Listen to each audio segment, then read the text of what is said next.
Okay, so in this video we're going to learn how to layer up our quilt for the Learn to Quilt class.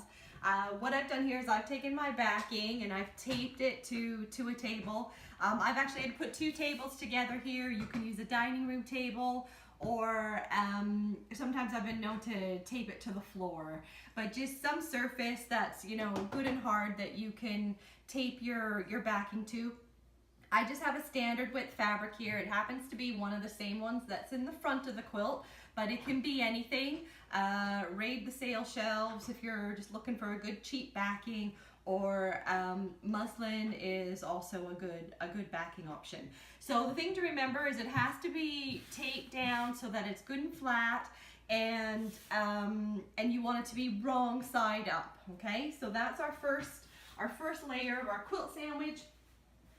Now, the backing and the batting are a little bit bigger than what I need, so what I'm going to do when I put the batting on top of that, I'm just going to line it up on two sides, essentially. So I'm going to line it up with this side and not really worry about the other sides, because they're much larger than what I need, so I can trim them later. But I'm going to line up two corners. And you can see here what I've done is I've actually zigzagged two pieces of batting together, because you can always use your offcuts of batting. And then once we've got it on top of the quilt top, we want to just smooth out any bubbles. So if you just work your way out from the center, just smooth out any bubbles so everything's good and flat. And because you've taped down your backing fabric, you shouldn't have to worry about that moving while you're doing this. Okay, so that's all smooth. Then we're going to take the quilt top. Again, I'm going to kind of work from these same two corners where I lined up my batting with the backing, but I'm not going to go all the way to the edge. I want to give myself about sort of at least 1, and if you can, 2 inches. Because as you quilt, things kind of shrink in a little bit, so it's good to have a little bit of excess batting and backing all the way around your quilt top. And again, once I've got it roughly where I want it, I just smooth everything out to get it flat. If you don't have two tables that you can stick side by side, and you have to do this on one table, then what you'll have to do is just have most of your quilt on the table, just let gravity hold the rest of it down over the edge. And then after you've sort of got one section of it pinned, you can move it and you can pin the other section. But I always find it easiest if I can get it all flat to pin, I will. Okay, so that's all smoothed out now. We're ready to pin. So we're just using safety pins. Quilter safety pins have a little bit of a curve in them, but you can also use just straight safety pins. I have quite a collection of different sizes here, but chances are you'll start off, they'll all be the same size, and then maybe one day you'll be like me and you'll just have an eclectic collection of pins. So when we safety pin base, we want to have our pins probably roughly 3 to 4 inches apart, no more than that, because the more you pin, the less likely you are to have puckers and that sort of thing. So I'm going to start kind of roughly in the middle of the quilt and work my way out. When I put my pins in, I do not close them. I just put the pins in, and you kind of want to feel them. Essentially, you kind of want to feel the table, right, as you go all the way through, so that you know that you're going through all your layers.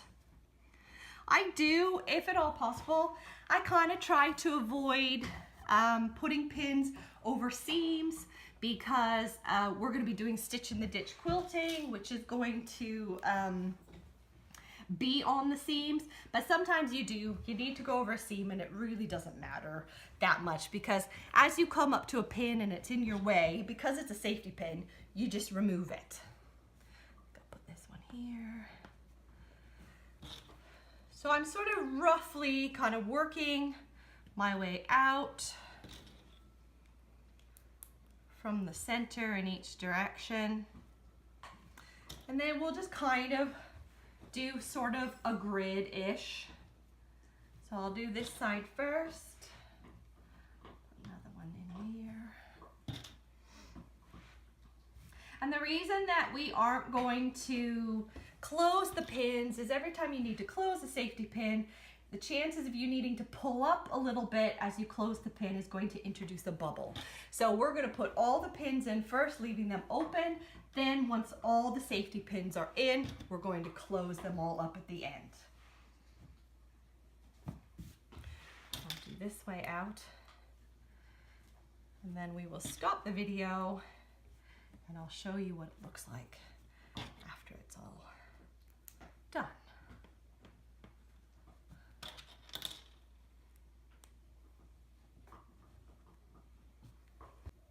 Okay, so I'm now at the stage here with my layering up where I have all my safety pins in here.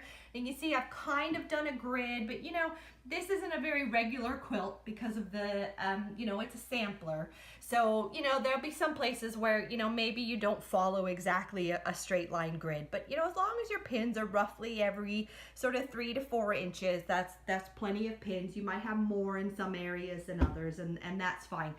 So these have all been pinned and we haven't closed them up yet. What we want to do before we close it up, so we just want to I've started taking some of the tape here off of my backing, and we don't need this anymore because essentially the quilt is basted, right? It's basted, even though we haven't closed the pins, it is all held together.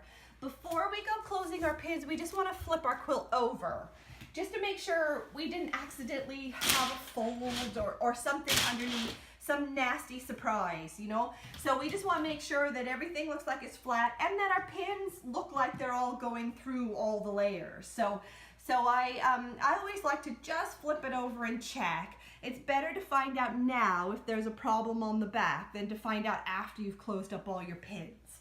So we'll give that a quick check. And then now we're ready to actually start closing up our pins. Doesn't really matter where we start. We just basically go through and take every single one of these pins and just go ahead and close them now. So we could just go through and just find every single one and start closing them. And then once they are all closed, then we're done with our basting.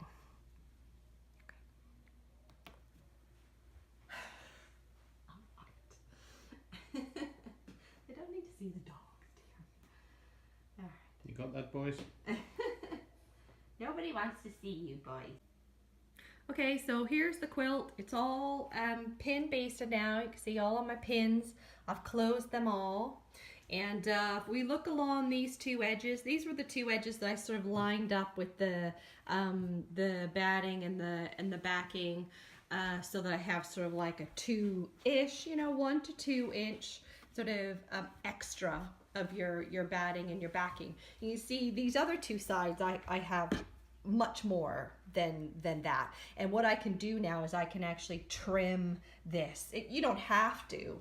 It's not that, you know, not that much extra, so you don't have to trim it. This edge, I actually took the end of the bolt, so I ended up with about 1/3 of a yard instead of 1 1/4. So I have quite a bit extra. So I will probably just go ahead and trim this edge off, because the smaller the quilt is, the easier it is to get through your sewing machine. So that's it. That is my quilt all ready to start my stitching in the ditch quilting.